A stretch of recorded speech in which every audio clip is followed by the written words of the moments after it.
My dad started touching me with his hands. I didn't resist. I don't know why I didn't resist. Then he took off all my underwear. And then he entered my body. I didn't tell my grandmother. I was 11 at the time. There was also the older brother from the neighborhood. There was my dad. There's my teacher. These events have caused me tremendous physical and emotional trauma. The first time was when I was 8. I was living with my grandmother back then. The yard we lived in had no gate. My grandmother suddenly said she was going to play mahjong and left me alone in the yard. That night, I fell into a deep sleep. There were cicadas chirping all around, and I felt so relaxed. Suddenly, as I was sleeping, I felt something very heavy on me. I opened my eyes to see a man, the older brother from our neighborhood, covering my mouth with one hand. I realized my hands were tied up. I was truly frightened. Throughout the ordeal, I didn't say a word. That was my first time experiencing such harm. The second time was when I was 11, with my dad. I hadn't seen my mom since I was little. The first time I saw her was when I was 7 in the winter. My dad, my grandmother, and I all slept in the same large room. My dad made my grandmother sleep alone on the bed, and he and I slept together. He hugged me, but nothing happened at first. But in the dead of night, my dad started touching me with his hands. I didn't resist. I don't know why I didn't resist. Then he took off my underwear and entered my body. I didn't dare tell my grandmother. Something happened between the two of us. When I was 12, I returned to live with my mom to go to school. When I was 13, in the 6th grade, there was this class teacher. I felt his presence was particularly warm. He was like an older brother, taking especially good care of me. On weekends, he would often invite me to his house for meals. His classes were particularly interesting and fun. Everyone loved his classes.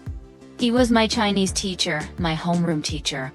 He encouraged us to keep a diary, to bravely express our innermost thoughts and secrets. I remember one day he suddenly approached me and said, "I feel like something is weighing on your mind. You need to open up your heart and share what's inside." I trusted him so much at that time. I felt I had found an understanding brother besides my parents. So I wrote about what happened with my dad in my diary in great detail. After reading it, he said he felt so sorry for me and promised to keep it a secret. I agreed. But then, his behavior towards me started to change. He began to touch me intentionally or unintentionally. There was some festival, I can't remember which one, and he suggested we celebrate at his place. His wife was there too, and I agreed. I rode my bike to their house. At night, he said I should stay over. They had 2 bedrooms. He and his wife slept in one and I was in the other. When his wife was asleep, he came to my bed. That's how it started. I was 13 at the time. He told me never to tell anyone. I said I wouldn't. Later, he told the whole school about what happened between me and my dad. Everyone knew my story. Classmates came up to me and said, "You're just dumb. If you didn't say anything, you'd still be whole. You'd be clean like the rest of us. Why did you say anything? Now everyone knows, and you're not clean anymore. How will you ever get married?" I didn't respond. I didn't tell anyone, not even my mom, because I was so disappointed in her. She often verbally abused me and controlled me. My mom would sneak peeks at my diary, making mocking expressions that disgusted me. From that moment on, my physical and mental health started to decline. I frequently hit myself, leaving my face bruised, pulled out my hair in clumps, and stopped speaking. This state lasted for a very long time, for many years. During this period, I attempted suicide. I took about 50 or 60 pills without hesitation, and lay down on the side of a busy road. Someone noticed something was wrong and called the police. I was taken to the hospital where they pumped my stomach. Nurses held my mouth and hands while someone held my legs. They pumped my stomach until it bled because I hadn't eaten for 3 days, only drinking water. I felt my life was over.